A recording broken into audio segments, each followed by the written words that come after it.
La Sociedad Dominica de Medios de Comunicación, Sodomco, presenta A Pensar Más con Rosa María Palacios.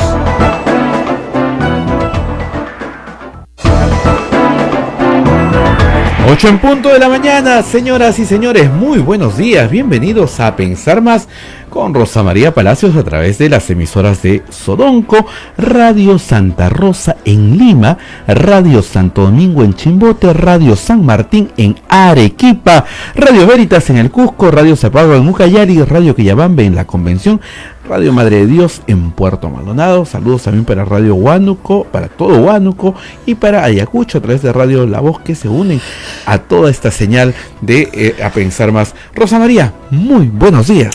Bueno, muy buenos días, amigos, buenos días a los que nos escuchan en todo el país a través de la red Sodomco y por supuesto buenos días a todos los peruanos que nos escuchan en el exterior, que cada día son más y que me escriben mucho además. Bueno, evidentemente la noticia mundial es la muerte de Stephen Hawking, como ustedes ya habrán podido escuchar temprano en el noticiero. Es una de las mentes, digamos, brillantes del siglo XX y del siglo XXI, que además ha sido una inspiración para millones de personas en el mundo con discapacidad y que sufrió una enfermedad con un pronóstico muy dramático. Sin embargo, logró vivir más de 50 años después de que se le dijo que no iba a vivir más de 2. El ELA es una enfermedad terrible, pero finalmente él pudo lograr hacer de su vida una gran vida y contribuir a la ciencia de una manera extraordinaria. Acá regresamos a asuntos menos celestiales y vamos a los asuntos preocupantes también. Así es. Bueno, Barata, como ustedes saben, ha seguido hablando. No es que haya seguido hablando, habló mucho, habló durante 5 horas con los fiscales peruanos. IDN Reporteros ha conseguido los audios completos, es decir, las 5 horas de manifestación de Barata en el segundo día de su testimonio. Recuerden ustedes que el primer día habló hora y media, el segundo día ha hablado 5 horas. En el segundo día estuvo con el fiscal José Domingo Pérez, que conduce buena parte de esta segunda parte de la manifestación después de que el fiscal Mertelo habló. ¿Por qué es importante que el fiscal brasilero esté presente y conduzca el interrogatorio inicial? Porque esto, hay que repetirlo una y otra vez, se hace con Barata como parte de la delación premiada que le está dando a la justicia en el Brasil. Y al estar dando esa delación premiada a la justicia en el Brasil, ¿cierto?, no puede poner en riesgo las ventajas que ha obtenido judiciales. Es decir, Barata está condenado a 20 años. Tiene una condena de 20 años. Pero por haber colaborado está libre. Si él miente, omite, dice falsedades, pierde su colaboración y va preso. Muy bien. Esa es la delación premiada que hay en Brasil. Y en este caso ha hablado muchas cosas que en el recojo inicial de la prensa han pasado inadvertidas, pero que creo que son muy, muy interesantes. Y voy por la primera. El señor Barata reconoce que Odebrecht en su historia en el Perú ha desarrollado 76 proyectos de infraestructura, de distinta clase, envergadura, tipo, etcétera, ¿no? Desde represas hasta carreteras, en fin. Pero que de esos 76 proyectos se coimió en 8 para obtener la buena pro. La pregunta que yo me hice instantáneamente fue, ¿cuáles son esos 8? ¿Y cuáles son? El fiscal Hamilton Castro, que va pues montado sobre una tortuga de Brasil, porque no quiso ir en marzo, y si hubiera estado presente yo creo que hubiera podido preguntarlo, va a ir en abril, recién a preguntarle, ¿no? Y claro, como no sabe cuáles son esos 8, porque no lo sabe nadie, tenemos que investigarlo, va a tener que preguntarlo por los que ya sabe. ¿Cuáles son los que ya sabemos? Los 2 primeros que reconoce Odebrecht en su conjunto en la declaración que hacen al Departamento de Justicia de los Estados Unidos en diciembre del 2016, y que es el dique, digamos, que se rompe y hace que las investigaciones comiencen, digamos, en todas partes, y sobre todo que se le preste verdadera atención en el Perú. A pesar de que Marcelo Odebrecht estaba preso casi un año antes, en el Perú prácticamente no se le había prestado atención al tema, si no hubiera sido por gente como Gustavo Gorriti y otros periodistas que estuvieron dedicados a la investigación. Entonces, hay dos obras ahí. En esas dos obras se dice que se coimió por 29 millones de dólares. En realidad no va a coincidir con la nueva declaración de Barata de las 8 obras. Esas dos obras no están señaladas como la Interoceánica Sur o el Metro de Lima, pero por su descripción son la Interoceánica Sur y un proyecto de transporte para Lima en los años 2006, 2007, 2008, o sea, pleno gobierno de Alan García, es el Metro de Lima. ¿Ok? Entonces, esas dos primeras, Interoceánica Sur, Metro de Lima, línea 1. ¿Qué sabemos de ambas? Sabemos que en la primera, Alejandro Toledo pidió 30 millones de dólares, se le dieron 20 millones de dólares. Y sabemos que en la segunda hay un conjunto de personas que trabajaban con el viceministro de Comunicaciones del Ministerio de Transportes y Comunicaciones de esa época, que todas tienen cuentas en Andorra, ¿no es cierto? Esas personas, además de el señor Atala y otros más, podrían llegar a sumar los 9 millones de dólares para completar los 29 millones de dólares. Luego hemos sabido, por declaraciones de Barata, preliminares de enero del año 2017, o sea, hace un año, que había un caso en el Cusco, ¿no es cierto? El caso de Acurio y de los pitucos, como decían acá, ¿no es cierto? Ese es uno. Dos, el caso de Félix Moreno, también investigado en el Callao, actualmente libre, no sé, estuvo preso, pero simplemente está con impedimento de salida, con algunas medidas de arraigo, pero está libre. Y el tercer caso es un caso que se investiga en Ancash por la propia Fiscalía de Ancash, que determina que el entonces gobernador César Álvarez estaba involucrado efectivamente en una coima por la pavimentación de una carretera en Ancash. Entonces tenemos esos tres casos: Cusco, Callao y Ancash, más Interoceánica Sur y Metro de Lima. Bueno, queridos amigos oyentes, nos faltan tres. ¿Cuáles? Yo acepto sugerencias, como dice el público. Supongamos que hayan tenido que empezar a coimear a partir de Toledo, ¿ok? Supongamos. No digo que no haya habido coima en la época de Fujimori, ni siquiera no digo que no haya habido coima en la época de Alan García primero, porque ya desde ahí tenían el proyecto Chinecas. No digo que eso no, pero lo que sí puedo afirmar es que Barata no estaba en el Perú sino hasta el año 97-98. Y que en el 97-98 no se construyeron grandes obras de infraestructura porque teníamos una crisis económica muy fuerte, ¿no es cierto? La salida de Fujimori se da en medio de una crisis económica. Entonces, plata comienza a ver, ¿no es cierto?, hacia finales del gobierno de Toledo. Por lo tanto, tendría que ser en el gobierno de García o en el gobierno de Humala. El gobierno de Humala, recordemos, ya en el 2015 estaba Marcelo Odebrecht preso y en el 2014 el caso de Lavallato era un caso en marcha. No los había detenido aún todavía, pero era un caso en marcha. Así que poco probable que el 2014-2015 quisieran meterse en más líos, ¿no es cierto? Pero alrededor de esa fecha, ¿no es cierto?, podrían haber parado. Entonces, con Humala no consiguen la línea 2 del metro, la pierden y Barata lo cuenta. Él dice, nunca hubo una correspondencia entre los aportes de campaña y lo que conseguíamos. O sea, por ejemplo, con Humala perdimos la línea 2 del metro. O sea, y la hubiéramos querido. Pero sí ganan el gasoducto surperuano. ¿Por qué? Porque el otro postor, el postor que participa contra ellos, cambia la conformación de su consorcio días antes y eso estaba prohibido. Entonces ganaron por walkover, ¿ya? Pero ganaron. Habría que ver si hay algo ahí. Pero en todo caso, si ganas por walkover no tienes necesidad de pagar coima.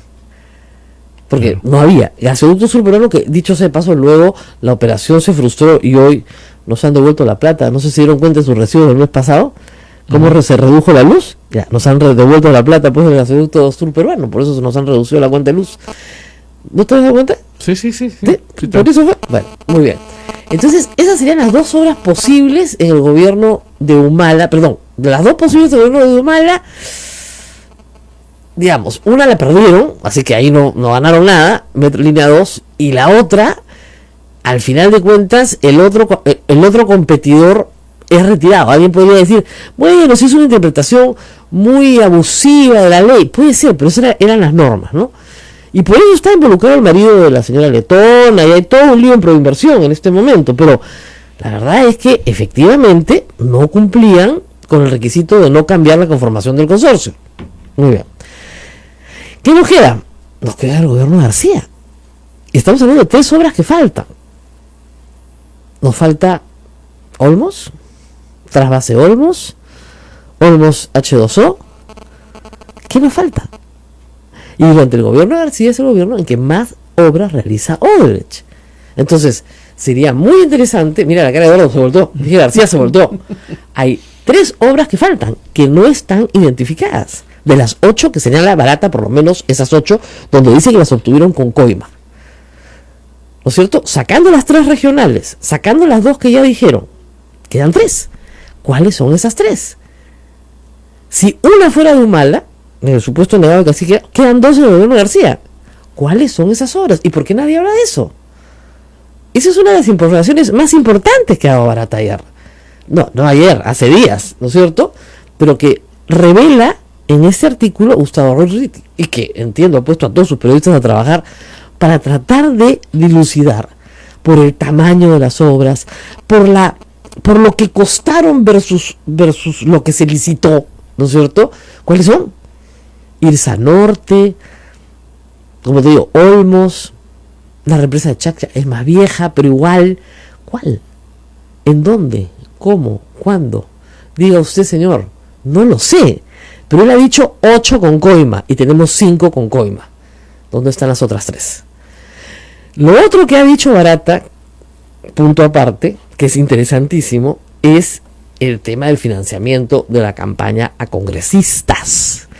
Hace mucho tiempo que se especula que ha habido en el pasado, y que incluso hay congresistas reelectos hoy que fueron financiados con sumas, por supuesto, muchísimo menores. Estamos hablando de, no sé, $50,000, $100,000, $10,000, lo que sea necesario para sus campañas, ¿no es cierto?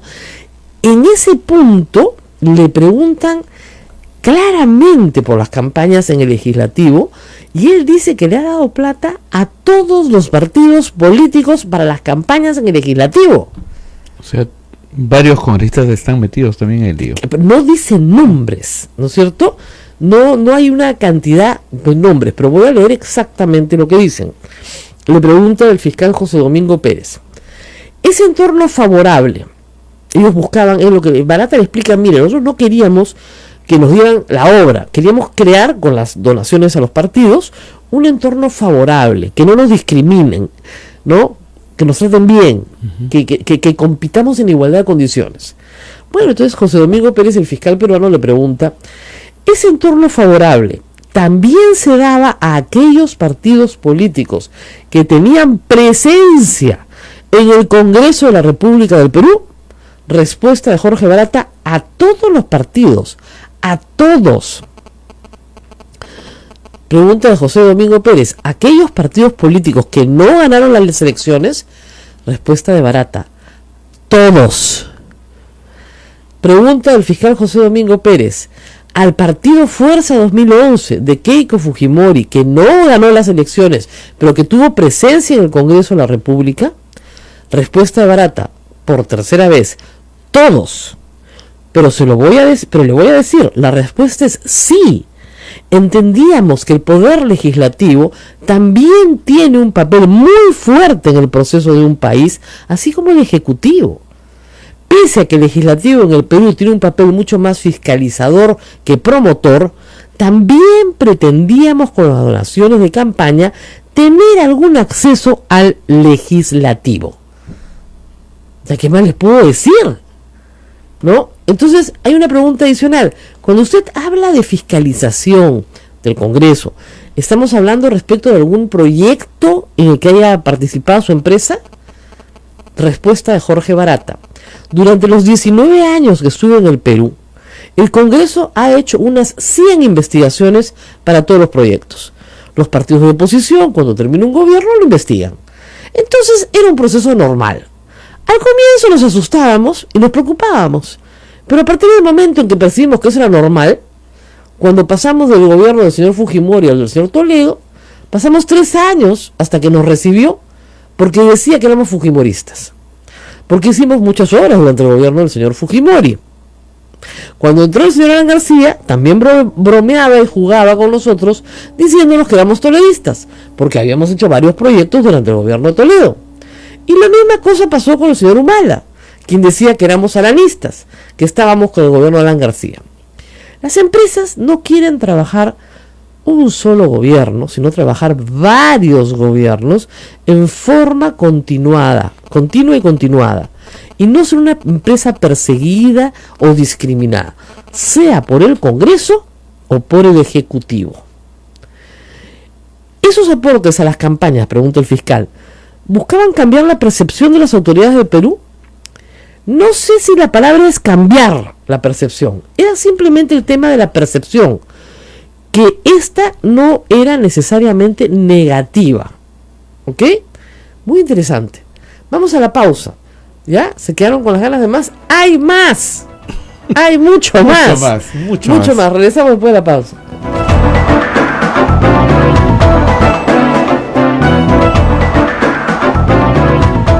Sodomco, Sociedad Dominica de Medios de Comunicación.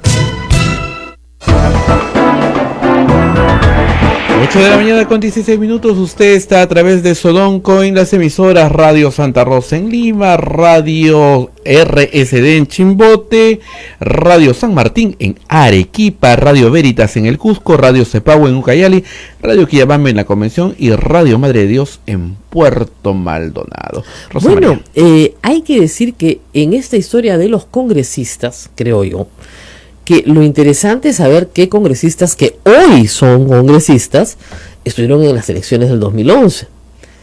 Porque estando ya en las elecciones del 2011 tienen que haberse enterado de algo. Las elecciones donde Odebrecht hace aportes masivamente son las del 2011. En el 2006 ellos apuestan por Alan García, eso es lo que dice Barata. Y solamente le dan plata a Alba Castro para la campaña de Alan García. ¿Ok? Eso es lo que ha hecho Barata. No le dieron a Lourdes Flores, como dice este señor Cane, para que parece que quiere una colaboración eficaz, pero como decían ayer en el periódico, colaboración eficaz te dan por entregar tiburones, pero no pejerreyes, ¿no? Entonces no había nada corroborado. Pero en la campaña de 2011 todo se trastoca porque hay el encargo de Lula de darle 3 millones a los Humala. Entonces hay que mejorar a Keiko. Entonces hay que darle a todos. Entonces ahí comienza el desmadre, ¿no es cierto? Pero lo que dice Barata es que le dan a estos candidatos, pero también le dan a los partidos. No ha dicho montos ni ha dado nombres. Pero yo anoche hice una listita, ¿no es cierto?, de cuáles son los congresistas que estuvieron en el Congreso del 2011 y que siguen hoy en el Congreso. Son 16, para que vean cómo castiga el pueblo, de 130. O 17. Leila Chihuahua sigue siendo congresista, ¿no? Sí. 17. Son 17 de 130. Y vamos por grupos, los actuales, ¿no? Porque estas personas pertenecieron a otros grupos, pero en fin. A ver, reelectos del 2011 son, en Fuerza Popular, Galarreta, Alcorta, Chacón, Kenji, Salgado, Beteta, bueno, Rosas, que después se salió, y Chihuahua. ¿Ok? Ahí van 8. En el APRA, Mulder, Velázquez Quesquén, Luciana León, congresista Elías. De PPK, Bruce. Y creo que ahí están todos. Acción Popular, perdón. Lescano y Víctor Andrés García Belaúnde. Vitocho. Ellos estuvieron el 2011. En 2011. Y han repetido el plato del 2016. Es decir, actualmente son funcionarios públicos. Los que no son actualmente funcionarios públicos, tal vez no sean el objeto de una investigación, pero los que así son funcionarios públicos hoy, creo que sí serían objetos de una investigación un poquito más delicada, ¿no? Porque yo insisto en esto. Recibir dinero de campaña no es delito. Yo no creo que estas personas merezcan ir a la cárcel, pero sí nos podrían contar. Todos han salido a negarlo, por supuesto, ayer, unos más rápido que otros, ¿no? Pero todas estas personas estuvieron en el Congreso del 2011-2016 y fueron reelectos del 2016 hasta el 2021 en teoría. Entonces, ¿qué nos pueden decir de las declaraciones del señor Barata? Porque ¿qué pasa si el señor Barata en el próximo interrogatorio en abril dice, bueno, me olvidé de contarle, de estos 17 reelegidos, no se imagina. Aparte de todos los que los vimos, pero los que están actualmente, este y el otro. La cara de todos han levantado los ojos así. Claro, entonces, ¿cómo estos señores van a tener alguna objetividad para pronunciarse sobre el caso Lavallato si han recibido dinero de Odebrecht. Ya no estamos hablando de un tema delictivo, sino de un conflicto de interés. Es decir, si a mí me financia la empresa tal, ¿qué independencia puedo yo tener para, digamos, emitir un pronunciamiento en la Comisión Lavallato, donde me toca estar sobre este grupo? ¿No es cierto? Eso es muy raro, ¿no? Entonces, habría que preguntar qué pasó, escucharlos, ¿no es cierto?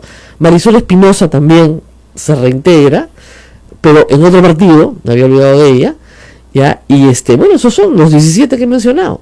17 de 130, no se reeligen más en el Perú. El castigo del público es muy duro, muy duro. No perdona a la población peruana, y eso está bien. Ahora, también está mal porque no hay continuidad en el trabajo del Congreso, ¿no? Luego han habido otras noticias ya fuera de las declaraciones de Barata, pero algunas vinculadas. Una más. Le preguntaron por Nava. El señor Carlos Nava. Carlos Nava, secretario general de la presidencia del Consejo de Ministros durante muchos años, durante el gobierno de Alan García. Y dijo que con el señor Nava trabajaban desde 1994. Ha sido toda una sorpresa. ¿Qué? ¿Desde 1994? Sí, que va a trabajar con Nava desde 1994. Es decir, desde antes de que llegara él.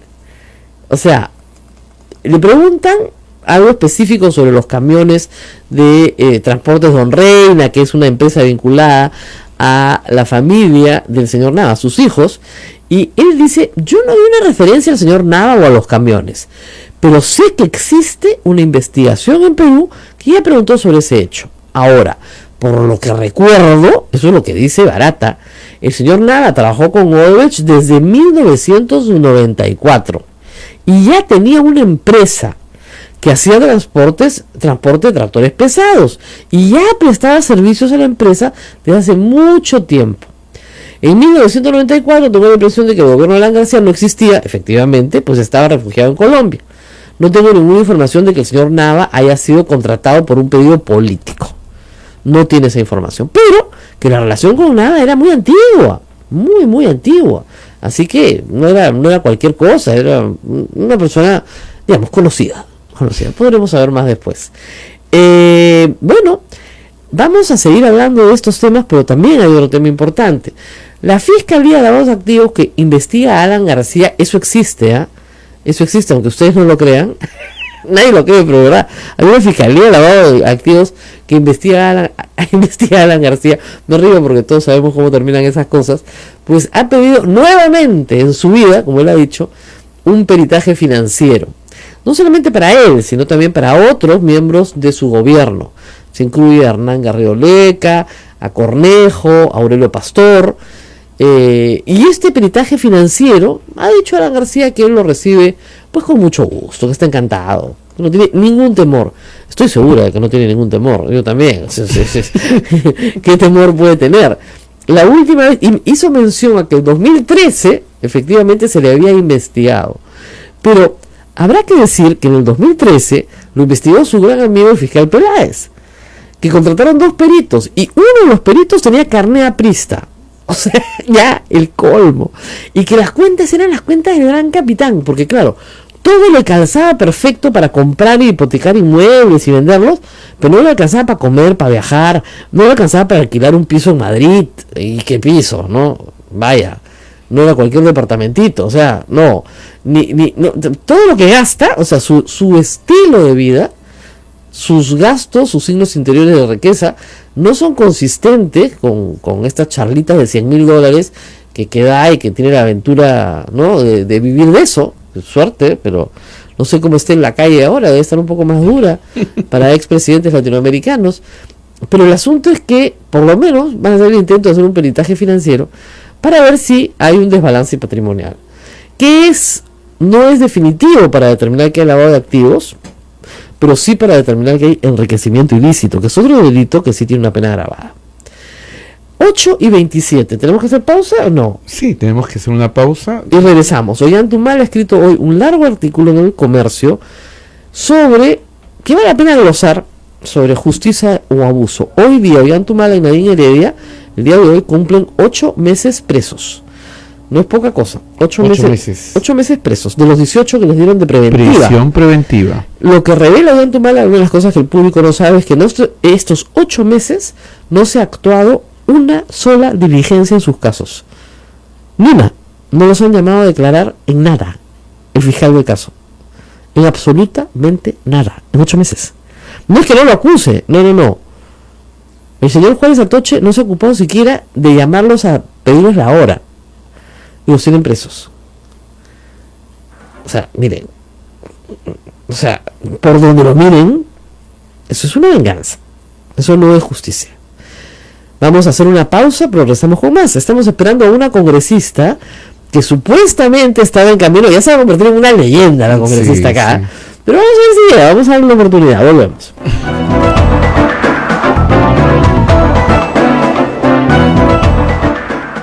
Sodomco, Sociedad Dominica de Medios de Comunicación.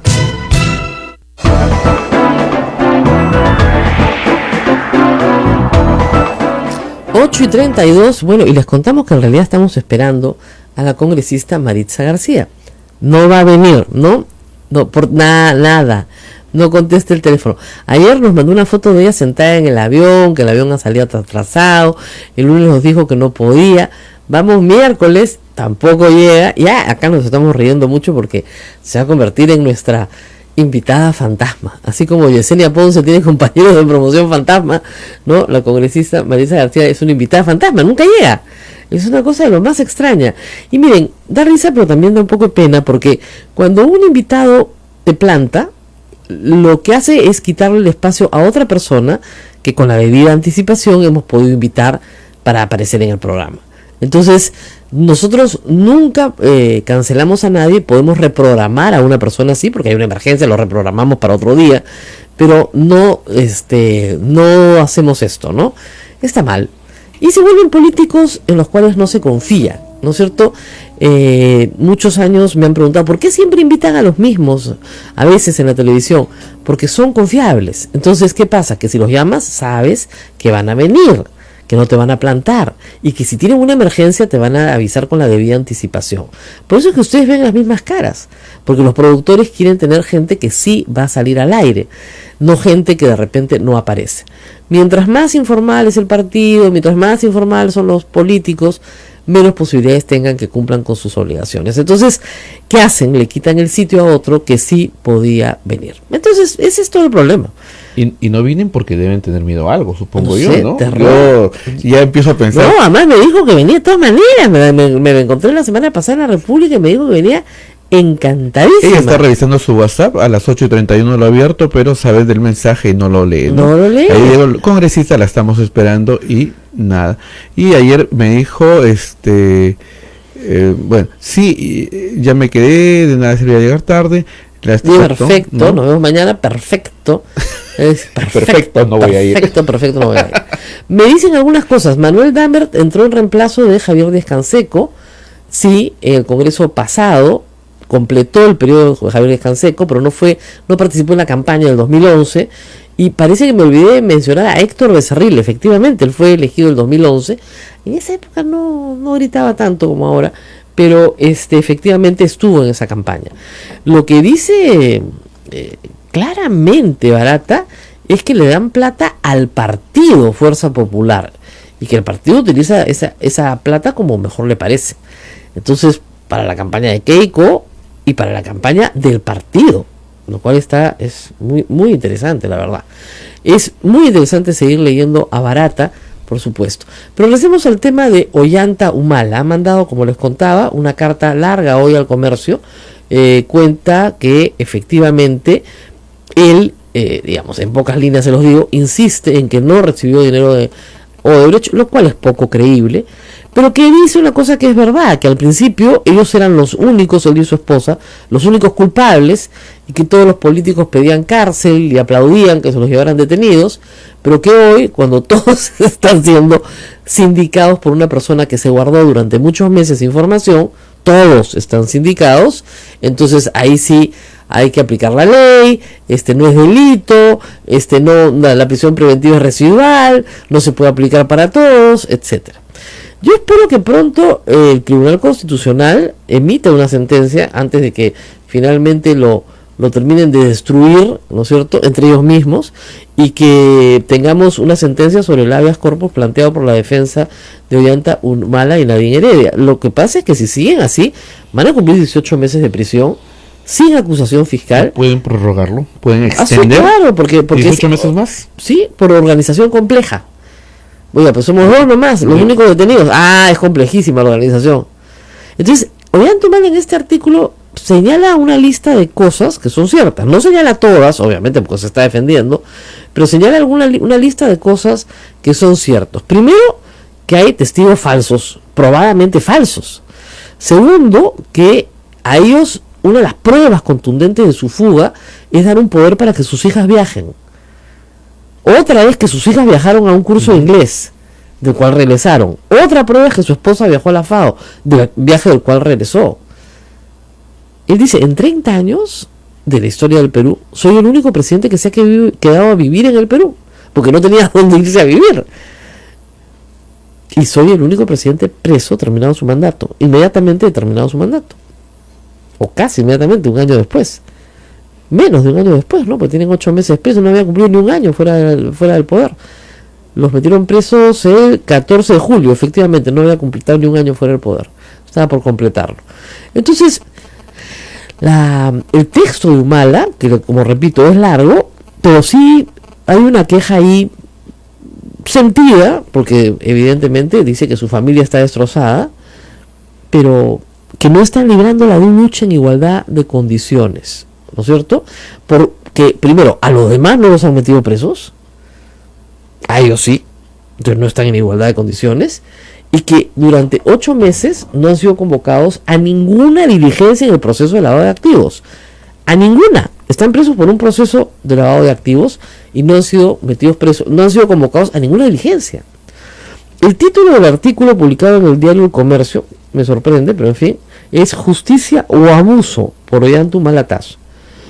Dice, en esta venganza y odio no se han metido solo conmigo, sino que en la práctica han descabezado a mi familia. ¿Qué es lo que más le duele según los testimonios de las personas que lo han ido a visitar? Que él está acostumbrado a la vida de cuartel y que no tiene problema.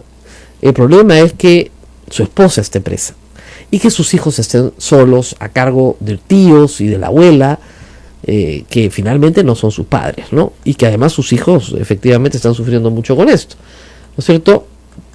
Les voy a leer parte, ¿no es cierto? Dice, nosotros no estamos investigados por temas de corrupción ni entrega de coimas. Ninguna obra del gobierno nacionalista ha sido manchada por el caso Lavallato, como diríamos, hasta ahora, porque me faltan 3. Por más que han existido intenciones subalternas de hacerlo. Hemos sido minuciosamente investigados, porque así debe suceder al término de cada gobierno. Hemos adoptado esfuerzos para luchar contra la corrupción del Estado, incluso estableciendo cláusulas anticorrupción en contratos públicos y publicando rigurosamente los procesos. Ahí están para ser revisados. Mi esposa y yo somos investigados por un supuesto aporte de campaña. Esa es la tesis fiscal. Y nosotros lo hemos negado tajantemente porque estamos seguros de lo que afirmamos. Soy consciente que hoy todos niegan haber recibido aportes económicos de Odebrecht. Están en su derecho. Pero para eso las investigaciones y un debido proceso deberían poner cada cosa en su lugar. Nosotros venimos siendo investigados por un presunto aporte desde hace más de 3 años y con cada declaración la tesis de la Fiscalía se debilita aún más. Sin embargo, somos los únicos que cumplimos una prisión preventiva, abusiva y arbitraria. Hoy cumplimos 8 meses exactos en prisión sin que nadie haga merecer una acusación en contra nuestra. Es claro que se ha generado una opinión negativa entre la población y Jorge Barata, que lucró en contra de los intereses nacionales y que hoy goza de una gran credibilidad. No obstante, las gruesas incoherencias en lo que ha dicho sobre nosotros, hay gruesas incoherencias en lo que ha dicho sobre nosotros. Vamos a ver cuáles son, ¿no? A ver qué dice. Se ha confirmado que el representante de Odebrecht y la misma empresa en el Perú me vieron como una amenaza a sus intereses ideológicos y corporativos, considerándome su enemigo. Su representante afirma, sin pruebas, que aportó a mi campaña, pero el principal gremio empresarial peruano ha señalado que todos conspiraron contra mí. Nunca fui su candidato y nunca apostaron por nuestra propuesta.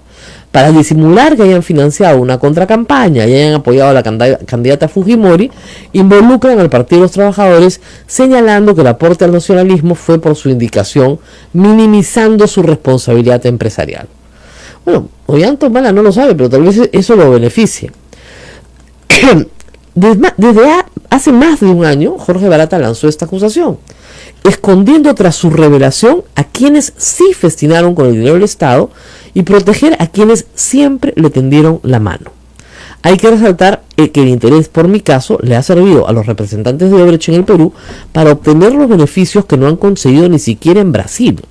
Libertad incondicional para todos los funcionarios que trabajan en el Perú, la libre disposición de su patrimonio y una patente de corso para no ser incriminados penalmente por lo que digan. Sin embargo, no midieron que las investigaciones de diferentes fiscales y periodistas los llevarían irremediablemente a delatar a sus amigos. Es decir, lo que Ollantumala está diciendo, Jorge Barata nos acusa a nosotros, protege a sus amigos, consigue una inmunidad que nadie tiene, pero gracias a la investigación periodística y fiscal han tenido que delatar a sus amigos. Esto ha provocado, dice Humala, una histeria colectiva, porque a la clase política tradicional y a sus empresarios cercanos se les ha visto el fustán, entre comillas. Sí, pues bueno, se les ha visto el fustán hace rato. A ver, recuerdan, dice, que cuando nosotros éramos los únicos investigados, toda la clase política pedía linchamiento popular y cárcel, porque no podía ponerse en duda lo que dijera cualquier representante de Odebrecht. Ninguna persona, por más animadversión y duda que se tenga sobre ella, debe estar presa sin que se haya corroborado mínimamente una declaración. Así debió ser siempre y así debe ser hoy. Hoy cumplimos 8 meses, y ahí deja el tema de sus adversarios políticos y pasa a su tema. Hoy cumplimos 8 meses afrontando un proceso en prisión preventiva por una combinación de supuestos que van desde un viaje a la FAO, del cual nadie regresó, la demora de 12 minutos para llegar a una diligencia. Eso es verdad, nos acusaron de entorpecer cuando Keiko no va, ¿ya? Entonces llegaron 12 minutos tarde, era un escándalo. La firma de un poder para que nuestras hijas puedan viajar en su periodo vacacional, que el fiscal tomó como parte de un intento de fuga. Audios sobre un tema del cual yo nunca fui parte, son los audios, madre mía, no lo menciona, pero eso se refiere. Si sumamos el uso de falsos testigos y eternos aspirantes a colaborador, que han sido descubiertos constantemente sus mentiras, ¿se acuerdan ustedes? Uno que decía que había hablado con Chávez, ¿no? Un mitómano, hasta Müller dijo que era mitómano. No hace más que ahondar en la arbitrariedad y abuso de una medida que ha causado un daño irreparable a mi familia. Somos fuertes y estamos firmes, pero no libramos esta lucha en millones. Sabe, por ejemplo, que desde hace más de 8 meses no hemos sido convocados a ninguna diligencia en el proceso de lavado de activos. Es decir, no se ha requerido nuestra presencia para absolver ninguna duda o hacer llegar personalmente algún documento. Si estos 8 meses hubiéramos estado libres, nada hubiera cambiado en la investigación y nos hubiera permitido defendernos en igualdad de condiciones. Entonces, ¿por qué continuar con este atropello? Al Partido Nacionalista Peruano y a cada uno de nosotros nos han levantado nuestras cuentas bancarias, nuestro secreto tributario, financiero y telefónico. La Fiscalía a cargo del caso ha buscado información sobre nosotros en el exterior y no ha encontrado nada. Ni cuentas millonarias, ni offshores, ni propiedades, ni empresas consorciadas, ni testaferros, ni conferencias, ni cuentas de banco en Andorra o en otros paraísos fiscales. Nada. Después de 30 años, soy el primer presidente de la República que al término de su mandato se quedó a vivir en el Perú junto a toda su familia. Sin embargo, en esta venganza y odio no se han metido solo conmigo, sino que en la práctica han descabezado a mi familia. Esto no es justo, es una vergüenza. Esta es la palabra de Ollanta Tazo, publicado hoy, que está justamente cumpliendo 8 meses de prisión en la diócesis y su esposa en la zona de terroristas, en el penal de mujeres de Santa Mónica. Aquí hay algo más. Rocío Calderón también ha sido parte de un interrogatorio, su caso, ¿no? Y esto lo ha informado Wilfredo Pedraza, que es el abogado de Ollantumala. Y se ha dicho lo siguiente: terminó en Brasil la testimonial de Valfredo de Asís Ribeiro, mandamás de OAS en el Perú. El contrato de Rocío Calderón no es trucho. Nunca aportó a la campaña del presidente Humala el 2006 o el 2011. Menos pagó una coima Nadine por el Hospital Lorena ni por otra cosa. Esto es lo que dicen la gente de OAS en el Brasil a los fiscales peruanos, al fiscal Juárez justamente, que lo interrogó. Entonces esta es otra información. Pausa y vamos volvemos. a la pausa. Hay muchas preguntas que Sí. vamos a resolver del público. Me parece yo encantada. Vamos a la pausa. 8:46, volvemos.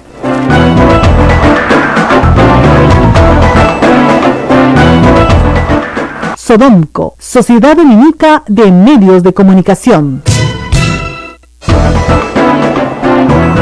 8 de la mañana con 48 Toda minutos, posterior. 8:48. Hay preguntas, Rosa María. La gente está muy preocupada y nos dice, José Antonio Inga Garboso nos dice, nosotros no podemos como ciudadanos proponer una ley para que los aportes de campaña sean ilícitos y sea sancionado penalmente. Ya estamos cansados de tanto legislativo y ejecutivo que nos vean la cara de sonsos. Bueno, el problema, señor Inga, es el siguiente. ¿Quién va a aprobar esa ley? Ese es todo el problema. El Congreso. El Congreso, muy bien. ¿Y el Congreso usted cree que quiere aprobar esa ley? Yo hace años que lo vengo pidiendo. Podemos reunir 50.000 firmas y presentar una iniciativa legislativa. De hecho, Transparencia pidió 32 reformas en el sistema político peruano y las presentó con 50.000 firmas. ¿Qué ha hecho con eso en el Congreso? Nada. Y eso, que no, ellos pedían como sanción la pérdida de la inscripción partidaria, ¿no? Como la sanción más grave. Ojo, sanción que se da en muchos países de América Latina cuando haces este tipo de irregularidades. Ni eso quisieron. Olvídense de la parte penal. Entonces, con este Congreso es imposible, porque todos están metidos en el lío. El día que de este Congreso salga una ley que prohíbe y penaliza como delito los aportes de campaña, ese día les comienzo a creer algo. Pero en este momento no les puedes creer nada, pues, porque su compromiso con la corrupción es falso, es una hipocresía. Más tenemos. Bueno, hay gente que está comentando la ausencia de la congresista Maritza García. Dice que te tiene miedo. No creo, porque más bien ibas a contar una historia muy linda, pero en fin, no creo que me tenga miedo. Me tenía mucha confianza, no sé. Qué raro, pero en fin. ¿Por qué acusan a Yoshiyama por lavado de activos? Preguntan. Bueno, Sí. esa es una situación, digamos, que yo no comparto, ¿ya? Ahora, los fiscales tienen su manera de trabajar, yo no la comparto y eso no la hace peor o mejor. El tema es el siguiente, miren, el lavado de activos es un delito que tiene una pena grave, ¿no es cierto? Porque implica un delito fuente. El delito fuente puede ser narcotráfico, puede ser trata de mujeres, venta de armas clandestinas, hasta la ilegal pesca negra. Es decir, cualquier actividad ilícita criminal, de crimen organizado. Normalmente de crimen organizado, ¿ok? Pues sicariato, en fin. Entonces, ¿qué pasa? Ya lo he explicado. Una persona o un grupo de personas obtienen una ganancia ilícita, pero no la pueden gastar porque si la gastan, ¿no es cierto?, se hacen notar. Entonces tienen que meter ese dinero en la economía sin que nadie se dé cuenta. Eso se llama lavar, ¿ok? Porque hace que un dinero sucio sea blanco, ¿no es cierto? Blanquear el dinero. Blanquear el dinero, de lo blanco a lo negro. Yo sé que es un estereotipo, pero algo que está sucio lo limpias. ¿Y cómo se hace eso? Utilizas empresas de fachada, testaferros, ¿no es cierto?, que con empresas de fachada que sí tienen actividades ilícitas, una inmobiliaria, una farmacia, una cadena de pollo, lo que tú quieras, ¿no es cierto?, una transportista, ¿no es cierto?, dice que tiene X gastos, X costos, simula su contabilidad para colocar esa ganancia ilícita dentro de su propia contabilidad y colocarla dentro del sistema. ¿Eso lo hace a cambio de qué? Lo hace a cambio de obtener, evidentemente, una ventaja, ¿no es cierto? Gratis no lo va a hacer, algún tipo de ventaja. Y luego eso revierte al auténtico mafioso de la forma en la que el auténtico mafioso quiere que revierta. ¿Ok? Eso es lavado de activos. Recibir donaciones de campaña no tiene las circunstancias establecidas para que haya el tipo penal. Es decir, esta es una empresa que hace actividad lícita, Odebrecht, pero tiene una caja para coimear. ¿Ok? De esa caja para coimear saca plata para las campañas políticas. ¿La procedencia es ilícita? No, porque esa caja que tiene para coimear sí es para liquidar una actividad ilícita, pero dar el dinero de campaña no es en sí una actividad ilícita, porque procede de una actividad lícita que es construir. Es una empresa constructora. Entonces, ¿cuál es el delito fuente? No hay delito fuente. No, es que es una organización criminal. No, no es una organización criminal, en la medida que además en las fechas en que se otorgó el dinero, los receptores no tenían cómo saberlo. Cuando hay lavado de activos, el mafioso, ¿no es cierto?, le entrega a un testaferro que sabe de esta relación ilícita, puede no saber el delito fuente. Es más, en nuestra legislación no se pide que se identifique el delito fuente. ¿Ya? Puedes no saberlo, pero sabes que hay un delito fuente. O sea, sabes que el dinero es ilícito. ¿Ok? Y luego tú tienes que reponer el dinero de alguna forma, porque estás blanqueándolo. Entonces, lo que nuestra legislación dice, no puedes ocultar, esconder, guardar para otro. O sea, hay un ocultamiento. Este dinero no se ha ocultado, se ha gastado en una campaña. No se ha guardado para devolvérselo después. Reitero, para que tenga la figura clara, lavado de activos es el caso de Maiman con Toledo. Redondo. Delito fuente, cohecho, ¿no? Le pagan una coima a Toledo. Toledo no puede guardar 20 millones de dólares sin que se den cuenta. Los tiene que blanquear. ¿Cómo los blanquea? Los mete a las cuentas de Maiman. Maiman crea empresas offshore en Costa Rica, que las pone a nombre de la suegra de Toledo. Y la suegra de Toledo compra casas en el Perú. Toledo dijo, bingo, el círculo está completo, no tienen cómo chaparme. Y lo chaparon, pues, porque el cuento de la suegra era malazo, pues, ¿no? O sea, no sabe hacerla, para empezar. Hay otras que sí lo saben hacer. Silvana Darrigo nos dice, Vitocho está diciendo que en caso de que Vizcarra quiera renunciar, necesita la aprobación del Congreso. ¿Es cierto esto o es que se están adelantando a que el Congreso modifique la ley para que así sea? Bueno, a ver, la esclavitud la abolió Ramón Castilla, ¿ok? Si el señor vicepresidente no quiere ser presidente, no lo pueden llevar encadenado a ser presidente. ¿Entienden ustedes? En el sector público, efectivamente, cuando tú renuncias y no te aceptan la renuncia, tú puedes dejar, digamos, con cargo a rendir cuenta tu puesto, porque no se te acepta la renuncia, ¿por qué? Porque tienes que rendir cuenta del puesto. ¿Ok? Entonces dice, perdón, yo renuncio a partir de esta fecha, porque usted no me puede obligar a trabajar, con cargo a rendir cuenta. Pero si usted no ha entregado el cargo, yo no he entregado el cargo porque usted me impide entregar el cargo, yo lo quiero entregar. Incluso puedes llamar a la policía, hacer una constatación policial, decir que tú quieres entregar el cargo, porque hay un principio superior que se llama esclavitud. No es que le vamos a pagar por trabajar, bueno, servidumbre, yo no quiero trabajar acá, tengo derecho a no trabajar. Así de simple. ¿Cómo Natalia Barumin nos dice, cómo se desafuera a un congresista? ¿Qué motivos se necesitan? Mira, normalmente se necesita una investigación fiscal o una solicitud. Hay dos formas, ¿no? O sea, cuando hay delito flagrante, imagínense ustedes, un congresista mata a su esposa delante de todo el Perú, un ataque de rabia, emoción violenta, o una congresista mata a su esposa, como quieran, ¿ya? Y lo ve todo el mundo, es flagrante. Entonces la policía la detiene y no la pueden entregar a la fiscalía, la tienen que llevar al Congreso, según la Constitución. Tiene inmunidad de arresto, entonces se le lleva al Congreso y en las 24 horas siguientes el Congreso vota y la pone a disposición del Poder Judicial. Y ese voto es para desaforarla. Eso es cuando hay delito flagrante. Cuando no hay delito flagrante, hay dos posibilidades: que la Corte Suprema pida, a solicitud del juez que está investigando, pida el desafuero, ¿no es cierto? El Congreso vota, se solicita y sale. La otra posibilidad es que no haya una investigación en curso, sino que el Congreso descubra la actividad delictiva de uno de sus miembros.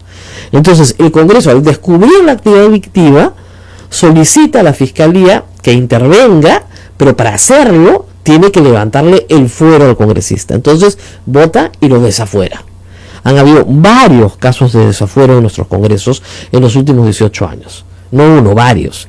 El congresista Naya, conocido como el congresista como Pollo, la congresista Canchaya, ustedes te acuerdan del PPC, en fin, el congresista, el de Puno, que había atacado sexualmente a una menor de edad, en fin, hay varios y que han sido desaforados.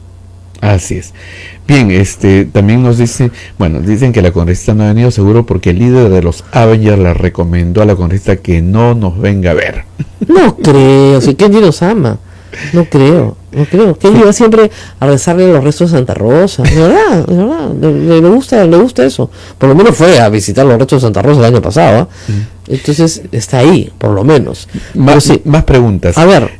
¿Vizcarra podría adelantar las elecciones si asume la presidencia? No, tendría que renunciar. La única forma, no. Miren, esto es bien sencillo. Si él asume la presidencia, ¿ok? Él asume la presidencia y si él no quiere ser presidente, renuncia y asume Mercedes Arauz. Y si ella no quiere ser presidenta, asume el presidente del Congreso. Y si él asume, ahí se convocan a nuevas elecciones. Solamente con el presidente del Congreso. Nada más. Si él asume, no hay nuevas elecciones. ¿Por qué crees que los fujimoristas, los apristas, los de Acción Popular están desesperados porque asuma Vizcarra? Quieren deshacerse de Kuczynski, pero que no haya nuevas elecciones. Ese es su escenario idílico. Ahora, parece ser, por los mensajes que van dando los pepecaucistas, que ya Vizcarra habló con ellos. Gilbert Violeta ha dicho, ya hablé ayer con él, o sea, anteayer, y permanece leal y fiel trabajando con el presidente. Bueno, qué pena que no lo tuitee, ¿no? Pero en fin, ¿no? Todo es un misterio, todo es un enigma. También están preguntando ¿por qué han usado el tipo penal de lavado? Bueno, todos me preguntan eso, es que yo tampoco lo entiendo. De corrupción, ¿no? Bueno, es que fíjense, en el caso de Toledo sí había lavado y cohecho, habían las dos cosas, o sea, corrupción, coima. Cohecho es coima, ¿ok? Entonces, sí, estaba clarísimo. En el caso de Susana Villarán, probablemente haya lo que se llama cohecho pasivo. Es decir, no se pide una coima, sino que se acepta un donativo en el momento en que hay un contrato. Y yo creo que en el caso de Susana Villarán ella no se ha beneficiado económicamente en nada, pero que al suceder durante su gestión y siendo ella la titular, ¿no es cierto?, de esa gestión, va a haber una sanción contra ella. De hecho, tiene impedimento de salida, ¿ya? Esos son los dos únicos casos en los cuales yo encuentro que puede haber cohecho, pero más no lavado de activos. ¿Qué pasa? Que como recibir dinero de campaña no es delito, había que ponerle un tipo penal que tuviera dos características: que tuviera una pena muy larga y que además permitiera establecer que se puede hacer complejo el proceso. ¿Ok? Lavado de activos siempre son procesos complejos, porque hay muchas personas que participan, hay crímenes conexos, entonces por esa razón, ¿no es cierto?, lavado de activos es un tipo utilísimo para estos casos. No sabemos de qué te vamos a acusar, te acuso de lavado de activos. Eso se va a caer después, cuando llegue al Poder Judicial, yo estoy segura, pero por ahora están haciendo la investigación, ¿no es cierto? Humala no indultó a Fujimori, nos dice Ana Burgos. ¿Ese será su gran pecado y por eso esa razón de estar preso? No, yo creo que es más una venganza aprista, ¿no? Alan García lo odia y sobre todo a ella con toda su alma. Dedicó 3 años de su vida a destruirlos, a ponerles chapas, a maltratarlos, y ellos, al igual que Kuczynski, no supieron responder. Fueron mezquinos, se portaron pésimos, se portaron mal con todo el mundo, se pelearon con todas sus bases, se pelearon con su gente, se apartaron de sus propios ministros. Entonces, están cosechando lo que sembraron, sí, en el sentido de que no hicieron en política las alianzas que tenían que hacer. Ahora, ¿que merecen estar presos? De ninguna manera, no lo merecen en absoluto. Pero tal vez la cárcel los haga meditar sobre lo que hicieron mal, de estar muchas horas solo, ¿no es cierto?, contigo mismo. Tú dices, sí, pues no, si yo hubiera actuado de otra manera no estaría aquí. Pero lo cierto es que el enemigo número uno, acuérdate, decía que la reelección conyugal, el invento de la pareja presidencial, que actuaban casi como una célula, ¿no? Todo eso es invento de Alan García, y repetición constante de Alan García a través del Twitter y de los medios de comunicación. Decía que Martín Belaúnde Leosio era el cajero de Palacio. O sea, dijo cosas horrendas. Y lo que no entendió Alan García es que cuando tú disparas tanto, la bala te puede caer a ti encima, pues, ¿no? Disparó, la bala rebotó y cayó encima de él, y él se hundió en las últimas elecciones, porque nadie quería un presidente que dijera las cosas que él decía. Acá me hacen una pregunta bien interesante, David Fairley. Dice, entendido que al vicepresidente no se le puede obligar a asumir el cargo de presidente si renuncia. ¿Qué sucede si un congresista quiere renunciar a su cargo? Entendía que un congresista no puede vacar su cargo. Y le voy a contestar. Esa es una de las grandes paradojas de nuestra Constitución. Presidente y vicepresidentes pueden renunciar a su cargo. Congresistas no pueden renunciar a su cargo. El mandato es irrenunciable. Javier Vallerriestra intentó en el Tribunal Constitucional lograr que se modifique esta disposición, pero no pudo. ¿Y por qué? Ustedes dirán, ¿pero por qué? Porque esta es una institución que viene de tiempos muy antiguos. Entonces, ¿qué pasaba? Te presionaban tus enemigos políticos y te obligaban a renunciar. Entonces, eras muy vulnerable, ¿no es cierto? Tu permanencia era muy vulnerable a la presión del enemigo político. Entonces, para que esto no sucediera, se te daba inmunidad y la garantía de que no podías renunciar. Entonces, si el enemigo político quería que renuncies, tú le decías, mira, no puedo. No puedo. O sea, imagínense, te amenazaban con tus hijos, ¿no es cierto? Porque ibas a votar de determinada manera. Facilísimo, secuestras al hijo del congresista y dices, muy fácil, papito, ¿quieres a tu hijo vivo? Tú renuncias y entra tu accesitario y calladito nomás, ¿no? Porque si no, si hablas, no hay hijo. ¿Se dan cuenta de lo vulnerable que es? Entonces, para evitar la vulnerabilidad le dices, no pueden renunciar, aunque quieran. Esa es la razón. Es una razón extraña, pero viene de muy antiguo, de tiempos muy violentos en la política, ¿no?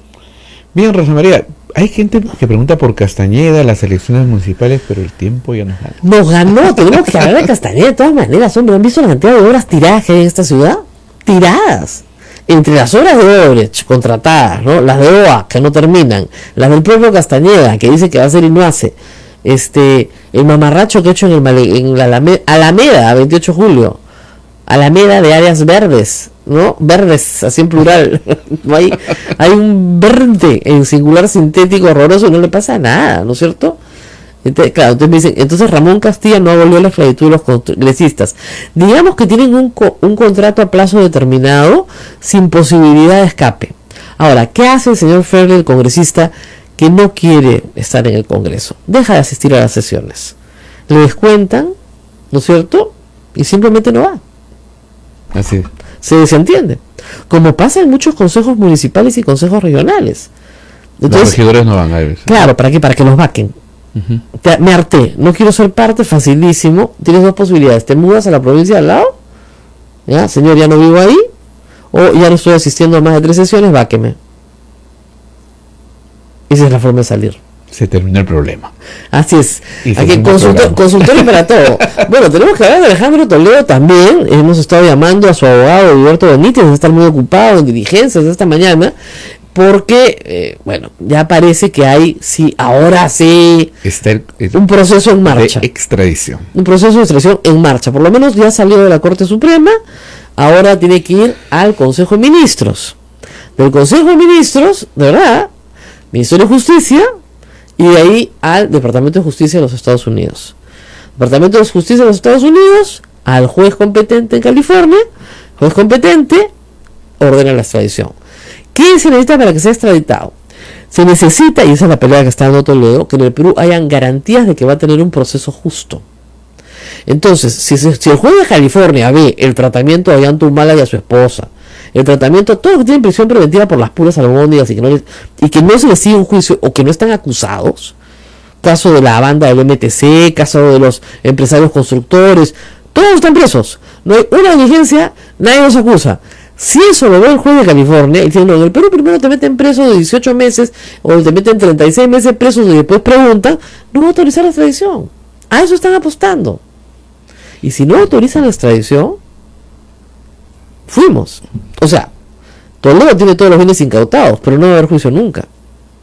Hasta que prescriba. ¿Cuánto podría demorar? En el caso de Fujimori demoró 22 meses, me parece. Sí, podría demorar 2 o 3 años, pero acuérdense que acá, ¿a qué está jugando también Toledo?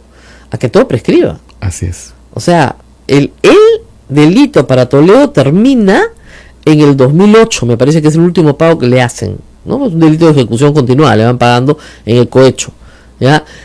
Ese delito termina en el 2008. Estamos en 2018. Han pasado 10 años. ¿Cuánto le falta para...? Si lo acusan por colusión, me parece que son 15 años. Estamos corriendo contra los plazos, ¿eh? Y si no lo extraditan y se queda 3 añitos más, 4 añitos más en Estados Unidos, regresa, se presenta, así como Montesinos que a veces reclama que den la plata de alguna cuenta, igualito, esas casas son mías, señor. son de mi suegra, las heredaba mi mujer y mi hija. ¿Ah? Está jugando contra el tiempo, sin ningún problema, sin ningún apuro. O sea, lo que va a hacer es dilatar todo lo posible para jugar a la prescripción, siguiendo al maestro y guía Alan García. Nos vamos, Rosa María. Nos vamos hasta mañana. Con 8 minutos. Gracias por la sintonía.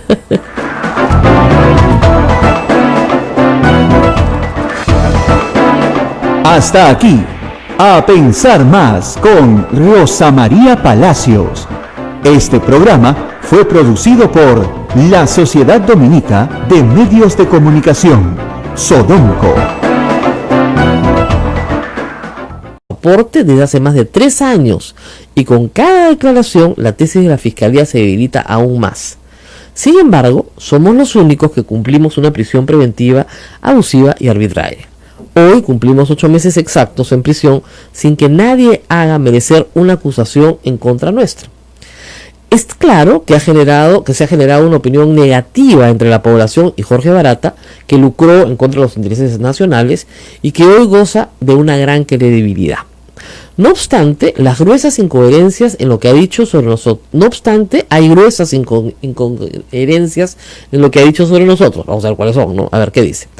Se ha confirmado que el representante de Odebrecht y la misma empresa en el Perú me vieron como una amenaza a sus intereses ideológicos y corporativos, considerándome su enemigo. Su representante afirma, sin pruebas, que aportó a mi campaña, pero el principal gremio empresarial peruano ha señalado que todos conspiraron contra mí.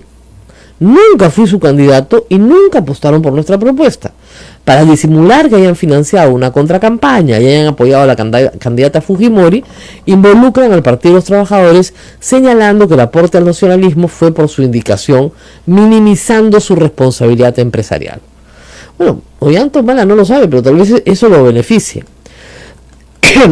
Desde hace más de un año, Jorge Barata lanzó esta acusación, escondiendo tras su revelación a quienes sí festinaron con el dinero del Estado y proteger a quienes siempre le tendieron la mano. Hay que resaltar que el interés por mi caso le ha servido a los representantes de Odebrecht en el Perú para obtener los beneficios que no han conseguido ni siquiera en Brasil. Libertad incondicional para todos los funcionarios que trabajan en el Perú, la libre disposición de su patrimonio y una patente de corso para no ser incriminados penalmente por lo que digan. Sin embargo, no midieron que las investigaciones de diferentes fiscales y periodistas los llevarían irremediablemente a delatar a sus amigos. Es decir, lo que Ollantumala está diciendo, Jorge Barata nos acusa a nosotros, protege a sus amigos, consigue una inmunidad que nadie tiene, pero gracias a la investigación periodística y fiscal han tenido que delatar a sus amigos. Esto ha provocado, dice Humala, una histeria colectiva, porque a la clase política tradicional y a sus empresarios cercanos se les ha visto el fustán, entre comillas. Sí, pues bueno, se les ha visto el fustán hace rato. A ver, recuerdan, dice, que cuando nosotros éramos los únicos investigados, toda la clase política pedía linchamiento popular y cárcel porque no podía ponerse en duda lo que dijera cualquier representante de Odebrecht. Ninguna persona, por más animadversión y duda que se tenga sobre ella, debe estar presa sin que se haya corroborado mínimamente una declaración. Así debió ser siempre y así debe ser hoy. Hoy cumplimos 8 meses, y ahí deja el tema de sus adversarios políticos y pasa a su tema. Hoy cumplimos 8 meses afrontando un proceso en prisión preventiva por una combinación de supuestos que van desde un viaje a la FAO, del cual nadie regresó, la demora de 12 minutos para llegar a una diligencia. Eso es verdad, nos acusaron de entorpecer cuando Keiko no va, ¿ya? Entonces llegaron 12 minutos tarde, era un escándalo.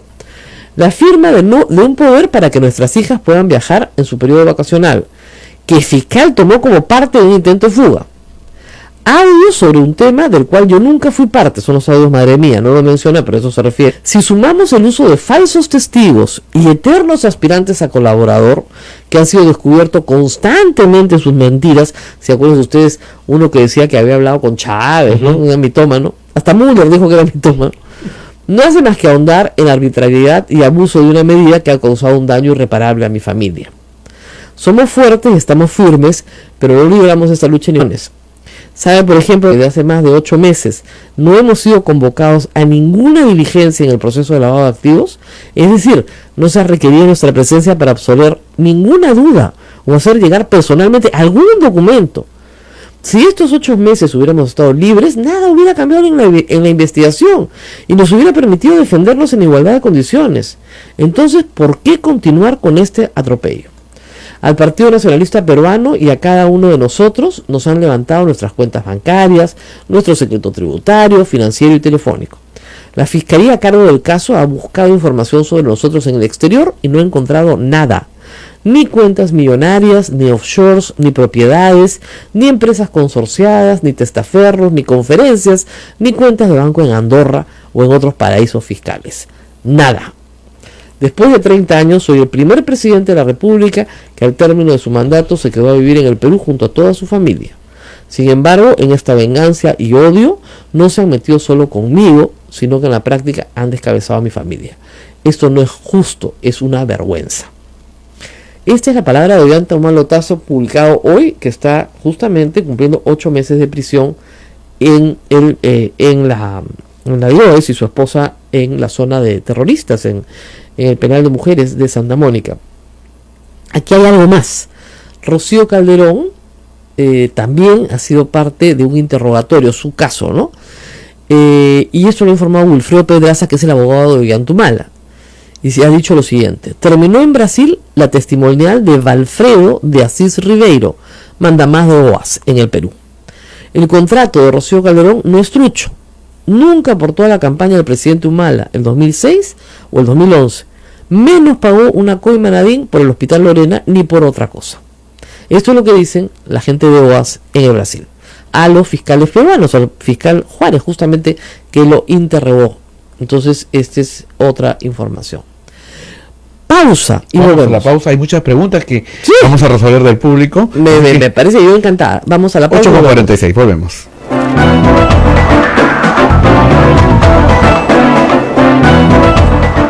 Sodomco, Sociedad Dominica de Medios de Comunicación. 8 de la mañana con 48 No, minutos, 8:48. Hay preguntas, Rosa María.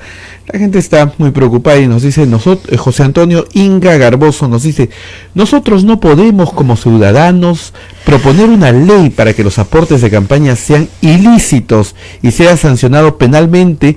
Ya estamos cansados de tanto legislativo y ejecutivo que nos vean la cara de sonsos. Bueno, el problema, señor Inga, es el siguiente: ¿quién va a aprobar esa ley? Ese es todo el problema. El Congreso. El Congreso, muy bien. ¿Y el Congreso usted cree que quiere aprobar esa ley? Yo hace años que lo vengo pidiendo. Podemos reunir 50.000 firmas y presentar una iniciativa legislativa.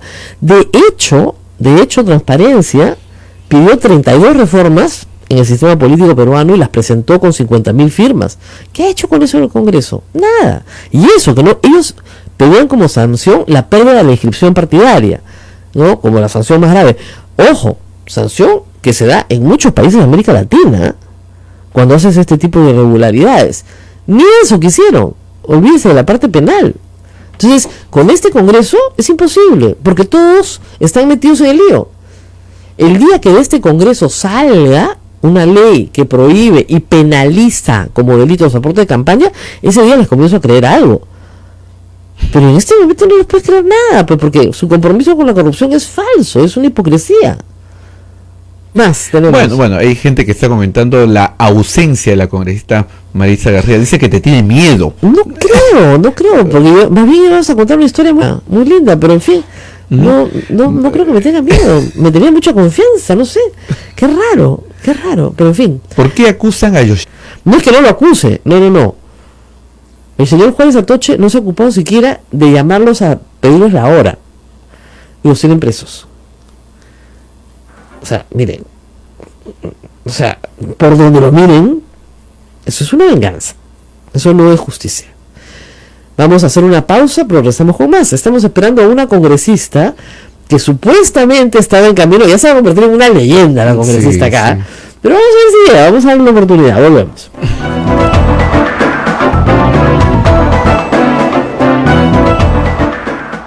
Sodomco, Sociedad Dominica de Medios de Comunicación.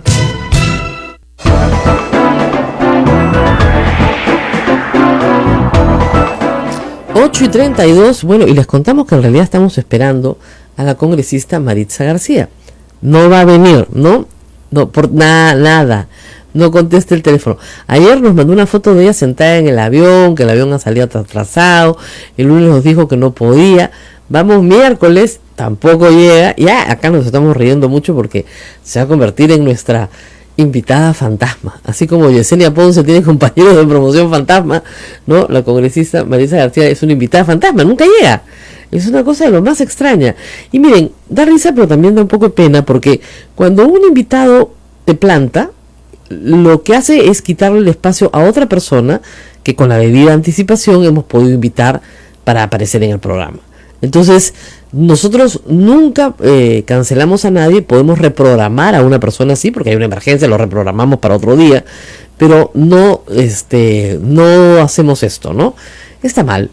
Y se vuelven políticos en los cuales no se confía, ¿no es cierto? Muchos años me han preguntado, ¿por qué siempre invitan a los mismos a veces en la televisión? Porque son confiables. Entonces, ¿qué pasa? Que si los llamas, sabes que van a venir, que no te van a plantar, y que si tienen una emergencia te van a avisar con la debida anticipación. Por eso es que ustedes ven las mismas caras, porque los productores quieren tener gente que sí va a salir al aire, no gente que de repente no aparece. Mientras más informal es el partido, mientras más informal son los políticos, menos posibilidades tengan que cumplan con sus obligaciones. Entonces, ¿qué hacen? Le quitan el sitio a otro que sí podía venir. Entonces, ese es todo el problema. Y no vienen porque deben tener miedo a algo, supongo No yo, sé, ¿no? terror. Yo ya empiezo a pensar. No, además me dijo que venía de todas maneras. Me encontré la semana pasada en la República y me dijo que venía encantadísima. Ella está revisando su WhatsApp, a las 8:31 lo ha abierto, pero sabes del mensaje y no lo lee. No lo lee. Ahí llegó el congresista, la estamos esperando y nada. Y ayer me dijo, bueno, sí, ya me quedé, de nada servía llegar tarde. Perfecto, ¿no? Nos vemos mañana, perfecto.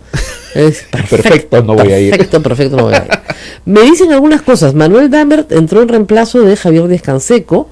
Sí, en el Congreso pasado completó el periodo de Javier Díaz-Canseco, pero no participó en la campaña del 2011. Y parece que me olvidé de mencionar a Héctor Becerril. Efectivamente, él fue elegido el 2011. En esa época no gritaba tanto como ahora, pero efectivamente estuvo en esa campaña. Lo que dice claramente Barata es que le dan plata al partido Fuerza Popular y que el partido utiliza esa plata como mejor le parece. Entonces, para la campaña de Keiko y para la campaña del partido, lo cual es muy, muy interesante, la verdad.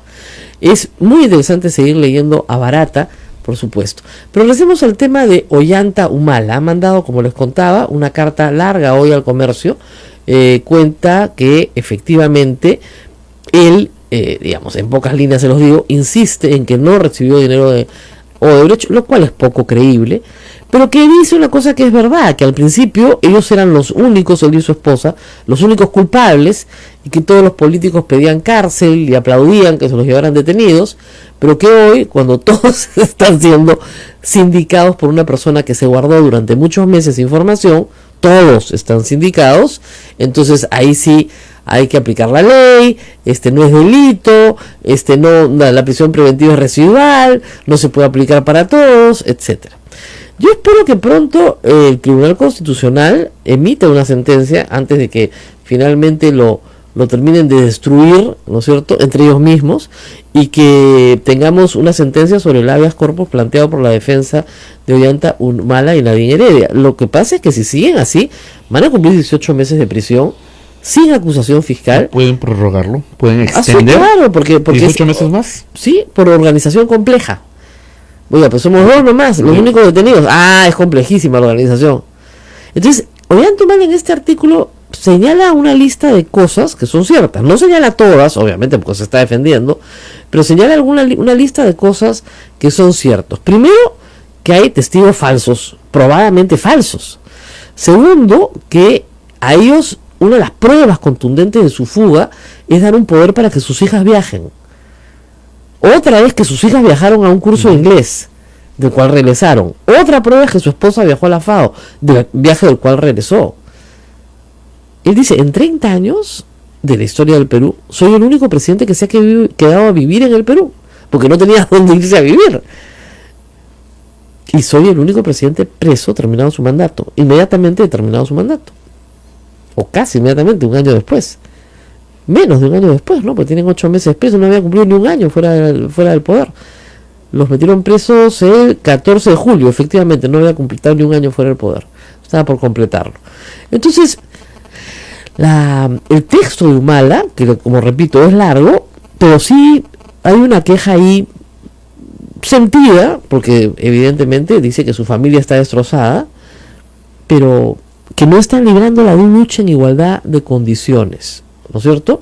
Porque primero, a los demás no los han metido presos, a ellos sí, entonces no están en igualdad de condiciones, y que durante 8 meses no han sido convocados a ninguna diligencia en el proceso de lavado de activos, a ninguna. Están presos por un proceso de lavado de activos y no han sido metidos presos, no han sido convocados a ninguna diligencia. El título del artículo publicado en el diario El Comercio, me sorprende, pero en fin, es Justicia o Abuso por Ollanta Lazo.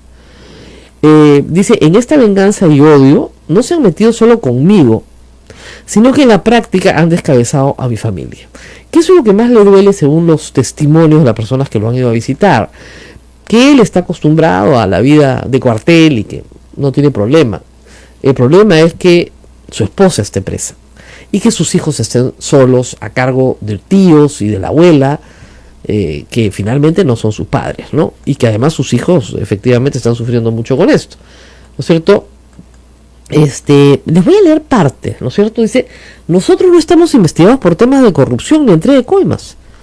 Ninguna obra del gobierno nacionalista ha sido manchada por el caso Lavallato, como diríamos, hasta ahora, porque me falta Andrés, por más que han existido intenciones subalternas de hacerlo. Hemos sido minuciosamente investigados, porque así debe suceder al término de cada gobierno. Hemos adoptado esfuerzos para luchar contra la corrupción del Estado, incluso estableciendo cláusulas anticorrupción en contratos públicos y publicando rigurosamente los procesos. Ahí están para ser revisados. Mi esposa y yo somos investigados por un supuesto aporte de campaña. Esa es la tesis fiscal. Y nosotros lo hemos negado tajantemente porque estamos seguros de lo que afirmamos. Soy consciente que hoy todos niegan haber recibido aportes económicos de Odebrecht. Están en su derecho. Pero para eso las investigaciones y un debido proceso deberían poner cada cosa en su lugar. Nosotros venimos siendo investigados por un presunto... Las elecciones donde Odebrecht hace aportes masivamente son las del 2011. En el 2006 ellos apuestan por Alan García. Eso es lo que dice Barata. Y solamente le dan plata a Alba Castro para la campaña de Alan García. ¿Ok? Eso es lo que ha hecho Barata. No le dieron a Lourdes Flores, como dice este señor Cane, para que parece que quiere una colaboración eficaz, pero... Como decían ayer en el periódico, colaboración eficaz te dan por entregar tiburones, pero no pejerreyes, ¿no? Entonces, no había nada corroborado. Pero en la campaña de 2011, todo se trastoca porque hay el encargo de Lula de darle 3 millones a los Humala. Entonces, hay que mejorar a Keiko. Entonces, hay que darle a todos. Entonces, ahí comienza el desmadre, ¿no es cierto? Pero lo que dice Barata es que le dan a estos candidatos, pero también le dan a los partidos. No ha dicho montos ni ha dado nombres. Pero yo ayer anoche hice una listita, ¿no es cierto?, de cuáles son los congresistas que estuvieron en el Congreso del 2011 y que siguen hoy en el Congreso. Son 16, para que vean cómo castiga el pueblo, de 130. O 17. Leila Chihuahua sigue siendo congresista, ¿no? Sí. 17. Son 17 de 130. Y vamos por grupos, los actuales, ¿no? Porque estas personas pertenecieron a otros grupos, pero en fin. A ver, reelectos del 2011 son, en Fuerza Popular, Galarreta, Alcorta, Chacón, Kenji, Salgado, Beteta, bueno, Rosas, que después se salió, y Chihuán. ¿Ok? Ahí van 8. En el APRA, Mulder, Velázquez Quesquén, Luciana León, congresista Elías. De PPK, Bruce. Y creo que ahí están todos. Acción Popular, perdón. Lescano y Víctor Andrés García Belaúnde, Vitocho. Ellos estuvieron el 2011. En 2011. Y han repetido el plato de 2016. Es decir, actualmente son funcionarios públicos. Los que no son actualmente funcionarios públicos, tal vez no sean el objeto de una investigación, pero los que así son funcionarios públicos hoy, creo que sí serían objetos de una investigación un poquito más delicada, ¿no? Porque yo insisto en esto. Recibir dinero en campaña no es delito. Yo no creo que estas personas merezcan ir a la cárcel, pero sí nos podrían contar, todos han salido a negarlo, por supuesto, ayer, unos más rápido que otros, ¿no? Pero todas estas personas estuvieron en el Congreso del 2011-2016 y fueron reelectos el 2016 hasta el 2021 en teoría. Entonces, ¿qué nos pueden decir de las declaraciones del señor Barata? Porque ¿qué pasa si el señor Barata en el próximo interrogatorio en abril dice, bueno, me olvidé de contarle, de estos 17 reelegidos, no se imagina. Aparte de todos los que los vimos, pero los que están actualmente, este y el otro. La cara de todos han levantado los ojos así. Claro, entonces, ¿cómo estos señores van a tener alguna objetividad para pronunciarse sobre el caso Lavallato si han recibido dinero de Odebrecht? Ya no estamos hablando de un tema delictivo, sino de un conflicto de interés. Es decir, si a mí me financia la empresa tal, ¿qué independencia puedo yo tener para, digamos, emitir un pronunciamiento en la Comisión Lavallato, donde me toca estar sobre este grupo? ¿No es cierto? Eso es muy raro, ¿no? Entonces, habría que preguntar qué pasó, escucharlos, ¿no es cierto? Marisol Espinosa también se reintegra, pero en otro partido, me había olvidado de ella, ¿ya? Y bueno, esos son los 17 que he mencionado. 17 de 130, no se reeligen más en el Perú. El castigo del público es muy duro. No perdona la población peruana, y eso está bien. Ahora, también está mal porque no hay continuidad en el trabajo del Congreso, ¿no? Luego han habido otras noticias ya fuera de las declaraciones de Barata, pero algunas vinculadas. Una más. Le preguntaron por Nava. El señor Carlos Nava. Carlos Nava, secretario general de la presidencia del Consejo de Ministros durante muchos años, durante el gobierno de Alan García. Y dijo que con el señor Nava trabajaban desde 1994. Ha sido toda una sorpresa. ¿Qué? ¿Desde 1994? Sí, que va a trabajar con Nava desde 1994. Es decir, desde antes de que llegara él. O sea, le preguntan algo específico sobre los camiones de Transportes Don Reina, que es una empresa vinculada a la familia del señor Nava, sus hijos, y él dice, yo no vi una referencia al señor Nava o a los camiones, pero sé que existe una investigación en Perú que ya preguntó sobre ese hecho. Ahora, por lo que recuerdo, eso es lo que dice Barata, el señor Nava trabajó con Odebrecht desde 1994 y ya tenía una empresa que hacía transporte de tractores pesados y ya prestaba servicios a la empresa desde hace mucho tiempo. En 1994 tuve la impresión de que el gobierno de Alan García no existía, efectivamente, pues estaba refugiado en Colombia. No tengo ninguna información de que el señor Nava haya sido contratado por un pedido político. No tiene esa información, pero que la relación con Nava era muy antigua, muy antigua. Así que no era cualquier cosa, era una persona, digamos, conocida. Podremos saber más después. Bueno, vamos a seguir hablando de estos temas, pero también hay otro tema importante. La Fiscalía de Lavados de Activos que investiga a Alan García, eso existe, eso existe, aunque ustedes no lo crean. Nadie lo cree, pero verdad, hay una Fiscalía de Lavados de Activos que investiga a Alan García. No río porque todos sabemos cómo terminan esas cosas. Pues ha pedido nuevamente en su vida, como él ha dicho, un peritaje financiero. No solamente para él, sino también para otros miembros de su gobierno. Se incluye a Hernán Garrido Leca, a Cornejo, a Aurelio Pastor. Y este peritaje financiero, ha dicho Alan García que él lo recibe pues con mucho gusto, que está encantado, que no tiene ningún temor. Estoy segura de que no tiene ningún temor, yo también. ¿Qué temor puede tener?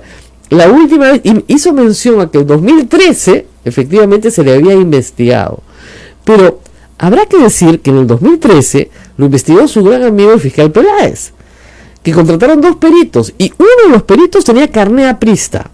O sea, ya el colmo. Y que las cuentas eran las cuentas del gran capitán, porque claro, todo le calzaba perfecto para comprar y hipotecar inmuebles y venderlos, pero no le alcanzaba para comer, para viajar, no le alcanzaba para alquilar un piso en Madrid. ¿Y qué piso? ¿No? Vaya, no era cualquier departamentito, o sea, no, no, todo lo que gasta, o sea, su estilo de vida, sus gastos, sus signos interiores de riqueza, no son consistentes con estas charlitas de $100,000 que da y que tiene la aventura, ¿no?, de vivir de eso, de suerte, pero no sé cómo esté en la calle ahora, debe estar un poco más dura para expresidentes latinoamericanos.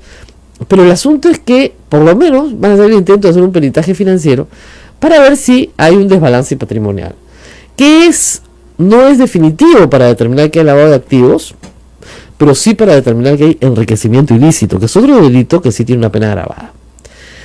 8:27, ¿tenemos que hacer pausa o no? Sí, tenemos que hacer una pausa. Y regresamos. Ollantumal ha escrito hoy un largo artículo en El Comercio sobre, que vale la pena glosar, sobre justicia o abuso. Hoy día Ollantumal y Nadine Heredia, el día de hoy, cumplen 8 meses presos. No es poca cosa. 8 meses. 8 meses presos, de los 18 que les dieron de preventiva. Prisión preventiva. Lo que revela Ollantumal, una de las cosas que el público no sabe, es que en estos 8 meses no se ha actuado una sola diligencia en sus casos. Ni una. No los han llamado a declarar en nada el fiscal del caso. En absolutamente nada. En 8 meses. No consiguen la línea 2 del metro. La pierden y Barata lo cuenta. Él dice, nunca hubo una correspondencia entre los aportes de campaña y lo que conseguíamos. O sea, por ejemplo, con Humala perdimos la línea 2 del metro. O sea, y la hubiéramos querido. Pero sí ganan el gasoducto surperuano. ¿Por qué? Porque el otro postor, el postor que participa contra ellos, cambia la conformación de su consorcio días antes y eso estaba prohibido. Entonces ganaron por walkover, ¿ya? Pero ganaron. Habría que ver si hay algo ahí. Pero en todo caso, si ganas por walkover no tienes necesidad de pagar coima. Porque no había. Gasoducto surperuano, que dicho sea de paso, luego la operación se frustró y hoy nos han devuelto la plata. No sé si dieron cuenta de sus recibos del mes pasado. ¿Cómo se redujo la luz? Ya, nos han devuelto la plata pues del gasoducto surperuano. Por eso nos han reducido la cuenta de luz. ¿No te has dado cuenta? Sí. ¿Sí? ¿Por eso fue? Bueno, muy bien. Entonces, esas serían las dos obras posibles en el gobierno de Humala. Perdón, de las dos posibles del gobierno de Humala, digamos, una la perdieron, así que ahí no ganaron nada, Metro Línea 2, y la otra, al final de cuentas, el otro competidor es retirado. Alguien podría decir, bueno, si es una interpretación muy abusiva de la ley, puede ser, pero esas eran las normas, ¿no? Y por ello está involucrado el marido de la señora Letona, y hay todo un lío en proinversión en este momento, pero la verdad es que efectivamente no cumplían con el requisito de no cambiar la conformación del consorcio. Muy bien. ¿Qué nos queda? Nos queda el gobierno de García. Y estamos hablando de 3 obras que faltan. Nos falta Olmos, Trasvase Olmos, Olmos H2O. ¿Qué nos falta? Y durante el gobierno de García es el gobierno en que más obras realiza Odebrecht. Entonces, sería muy interesante. Mira, la cara de Eduardo se volteó. Dije, García se volteó. Hay 3 obras que faltan, que no están identificadas. De las 8 que señala Barata, por lo menos esas 8, donde dice que las obtuvieron con coima. ¿No es cierto? Sacando las 3 regionales, sacando las 2 que ya dijeron, quedan 3. ¿Cuáles son esas 3? Si una fuera de Humala, en el supuesto negado que así quedan 2 en el gobierno de García. ¿Cuáles son esas obras? ¿Y por qué nadie habla de eso? Esa es una de las informaciones más importantes que ha dado Barata ayer. No ayer, hace días, ¿no es cierto? Pero que revela en este artículo Gustavo Rodríguez, y que entiendo ha puesto a todos sus periodistas a trabajar para tratar de dilucidar por el tamaño de las obras, por lo que costaron versus lo que se licitó, ¿no es cierto? ¿Cuáles son? Irsa Norte, como te digo, Olmos, la represa de Chaccha es más vieja, pero igual, ¿cuál? ¿En dónde? ¿Cómo? ¿Cuándo? Diga usted, señor, no lo sé, pero él ha dicho 8 con coima y tenemos 5 con coima. ¿Dónde están las otras 3? Lo otro que ha dicho Barata, punto aparte, que es interesantísimo, es el tema del financiamiento de la campaña a congresistas. Hace mucho tiempo que se especula que ha habido en el pasado, y que incluso hay congresistas reelectos hoy que fueron financiados con sumas, por supuesto, muchísimo menores. Estamos hablando de, no sé, $50,000, $100,000, $10,000, lo que sea necesario para sus campañas, ¿no es cierto? En ese punto le preguntan claramente por las campañas en el legislativo y él dice que le ha dado plata a todos los partidos políticos para las campañas en el legislativo. O sea, varios congresistas están metidos también en el lío. No dicen nombres, ¿no es cierto? No hay una cantidad de nombres, pero voy a leer exactamente lo que dicen. Le pregunta el fiscal José Domingo Pérez. Ese entorno favorable, ellos buscaban, en lo que Barata le explica, mire, nosotros no queríamos que nos dieran la obra, queríamos crear con las donaciones a los partidos un entorno favorable, que no nos discriminen, ¿no? Que nos traten bien, que compitamos en igualdad de condiciones. Bueno, entonces José Domingo Pérez, el fiscal peruano, le pregunta, ese entorno favorable también se daba a aquellos partidos políticos que tenían presencia en el Congreso de la República del Perú. Respuesta de Jorge Barata, a todos los partidos, a todos. Pregunta de José Domingo Pérez, ¿aquellos partidos políticos que no ganaron las elecciones? Respuesta de Barata, todos. Pregunta del fiscal José Domingo Pérez, al partido Fuerza 2011 de Keiko Fujimori, que no ganó las elecciones, pero que tuvo presencia en el Congreso de la República. Respuesta de Barata, por tercera vez, todos. Pero le voy a decir, la respuesta es sí. Entendíamos que el poder legislativo también tiene un papel muy fuerte en el proceso de un país, así como el ejecutivo.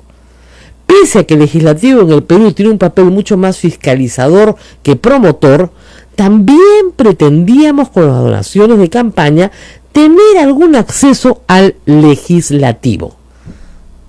O sea, ¿qué más les puedo decir? ¿No? Entonces hay una pregunta adicional. Cuando usted habla de fiscalización del Congreso, ¿estamos hablando respecto de algún proyecto en el que haya participado su empresa? Respuesta de Jorge Barata. Durante los 19 años que estuve en el Perú, el Congreso ha hecho unas 100 investigaciones para todos los proyectos. Los partidos de oposición, cuando termina un gobierno, lo investigan. Entonces era un proceso normal. Al comienzo nos asustábamos y nos preocupábamos, pero a partir del momento en que percibimos que eso era normal, cuando pasamos del gobierno del señor Fujimori al del señor Toledo, pasamos 3 años hasta que nos recibió, porque decía que éramos fujimoristas, porque hicimos muchas obras durante el gobierno del señor Fujimori.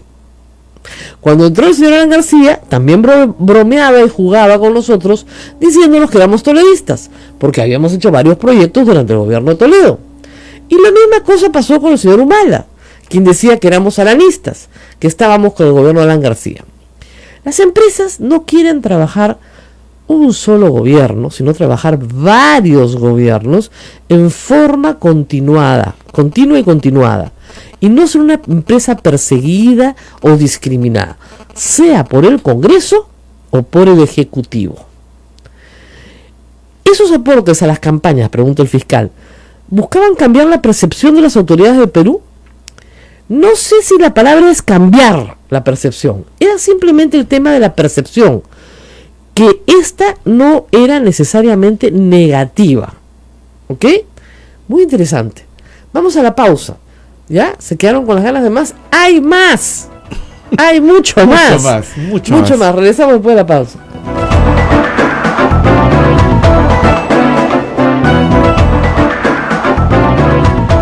Sodomco, Sociedad Dominica de Medios de Comunicación. 8 de la mañana con 16 minutos. Usted está a través de Sodomco en las emisoras Radio Santa Rosa en Lima, Radio RSD en Chimbote, Radio San Martín en Arequipa, Radio Veritas en el Cusco, Radio Cepagua en Ucayali, Radio Quillabamba en la Convención y Radio Madre de Dios en Puerto Maldonado. Rosa bueno, hay que decir que en esta historia de los congresistas, creo yo, que lo interesante es saber qué congresistas que hoy son congresistas estuvieron en las elecciones del 2011. Porque estando ya en las elecciones del 2011 tienen que haberse enterado de algo. La Sociedad Dominica de Medios de Comunicación. Sodomco presenta A Pensar Más con Rosa María Palacios.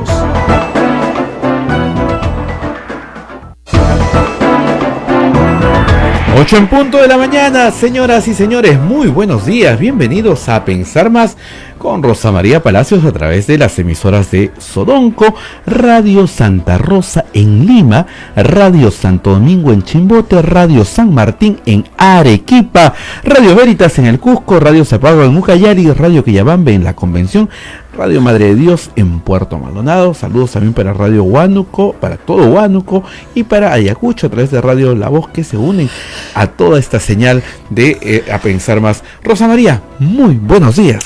Bueno, muy buenos días, amigos, buenos días a los que nos escuchan en todo el país a través de la red Sodomco y por supuesto buenos días a todos los peruanos que nos escuchan en el exterior, que cada día son más y que me escriben mucho además. Bueno, evidentemente la noticia mundial es la muerte de Stephen Hawking, como ustedes ya habrán podido escuchar temprano en el noticiero. Es una de las mentes, digamos, brillantes del siglo XX y del siglo XXI, que además ha sido una inspiración para millones de personas en el mundo con discapacidad y que sufrió una enfermedad con un pronóstico muy dramático. Sin embargo, logró vivir más de 50 años después de que se le dijo que no iba a vivir más de 2. El ELA es una enfermedad terrible, pero finalmente él pudo lograr hacer de su vida una gran vida y contribuir a la ciencia de una manera extraordinaria. Acá regresamos a asuntos menos celestiales y vamos a los asuntos preocupantes también. Así es. Bueno, Barata, como ustedes saben, ha seguido hablando, no es que haya seguido hablando, habló mucho, habló durante 5 horas con los fiscales peruanos. IDL Reporteros ha conseguido los audios completos, es decir, las 5 horas de manifestación de Barata en el segundo día de su testimonio. Recuerden ustedes que el primer día habló hora y media, el segundo día ha hablado 5 horas. En el segundo día estuvo con el fiscal José Domingo Pérez, que conduce buena parte de esta segunda parte de la manifestación después de que el fiscal Mertelo habló. ¿Por qué es importante que el fiscal brasilero esté presente y conduzca el interrogatorio inicial? Porque esto, hay que repetirlo una y otra vez, se hace con Barata como parte de la delación premiada que le está dando a la justicia en el Brasil. Y al estar dando esa delación premiada a la justicia en el Brasil, ¿cierto?, no puede poner en riesgo las ventajas que ha obtenido judiciales. Es decir, Barata está condenado a 20 años. Tiene una condena de 20 años. Pero por haber colaborado está libre. Si él miente, omite, dice falsedades, pierde su colaboración y va preso. Muy bien. Esa es la delación premiada que hay en Brasil. Y en este caso ha hablado muchas cosas que en el recojo inicial de la prensa han pasado inadvertidas, pero que creo que son muy, muy interesantes. Y voy por la primera. El señor Barata reconoce que Odebrecht en su historia en el Perú ha desarrollado 76 proyectos de infraestructura, de distinta clase, envergadura, tipo, etcétera, ¿no? Desde represas hasta carreteras, en fin. Pero que de esos 76 proyectos se coimió en 8 para obtener la buena pro. La pregunta que yo me hice instantáneamente fue, ¿cuáles son esos 8? ¿Y cuáles son? El fiscal Hamilton Castro, que va pues montado sobre una tortuga de Brasil, porque no quiso ir en marzo, y si hubiera estado presente, yo creo que hubiera podido preguntarlo, va a ir en abril, recién a preguntarle, ¿no? Y claro, como no sabe cuáles son esos 8, porque no lo sabe nadie, tenemos que investigarlo, va a tener que preguntarlo por los que ya sabe.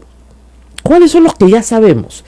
Los 2 primeros que reconoce Odebrecht en su conjunto en la declaración que hacen al Departamento de Justicia de los Estados Unidos en diciembre del 2016 y que es el dique, digamos, que se rompe y hace que las investigaciones comiencen, digamos, en todas partes y sobre todo que se le preste verdadera atención en el Perú. A pesar de que Marcelo Odebrecht estaba preso casi un año antes, en el Perú prácticamente no se le había prestado atención al tema, si no hubiera sido por gente como Gustavo Gorriti y otros periodistas que estuvieron dedicados a la investigación. Entonces, hay 2 obras ahí. En esas 2 obras se dice que se coimió por 29 millones de dólares. En realidad no va a coincidir con la nueva declaración de Barata de las 8 obras. Esas 2 obras no están señaladas como la Interoceánica Sur o el Metro de Lima, pero por su descripción son la Interoceánica Sur y un proyecto de transporte para Lima en los años 2006, 2007, 2008, o sea, pleno gobierno de Alan García, es el Metro de Lima. ¿Ok? Entonces, esas 2 primeras, Interoceánica Sur, Metro de Lima, línea 1. ¿Qué sabemos de ambas? Sabemos que en la primera, Alejandro Toledo pidió 30 millones de dólares, se le dieron 20 millones de dólares. Y sabemos que en la segunda hay un conjunto de personas que trabajaban con el viceministro de Comunicaciones del Ministerio de Transportes y Comunicaciones de esa época, que todas tienen cuentas en Andorra, ¿no es cierto?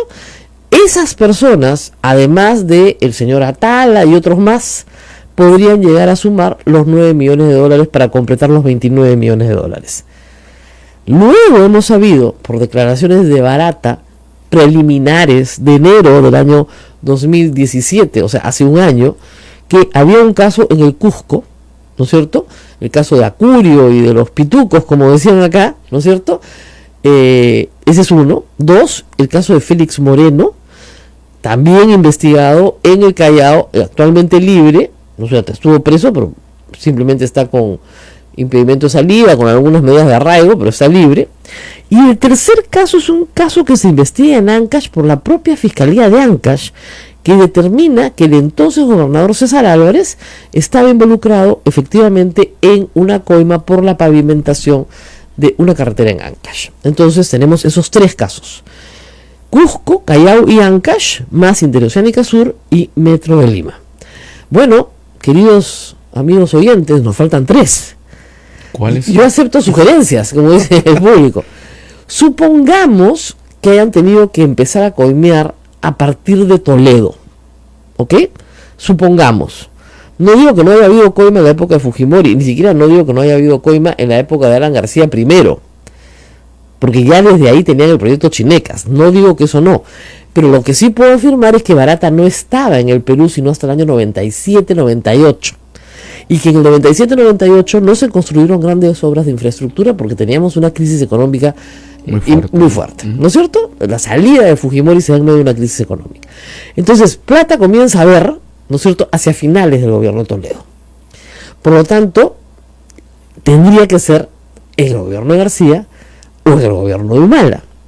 El gobierno de Humala, recordemos, ya en el 2015 estaba Marcelo Odebrecht preso, y en el 2014 el caso de Lavallato era un caso en marcha. No los había detenido aún todavía, pero era un caso en marcha, así que poco probable que el 2014-2015 quisieran meterse en más líos, ¿no es cierto? Pero alrededor de esa fecha, ¿no es cierto?, podrían haber parado. Entonces, con Humala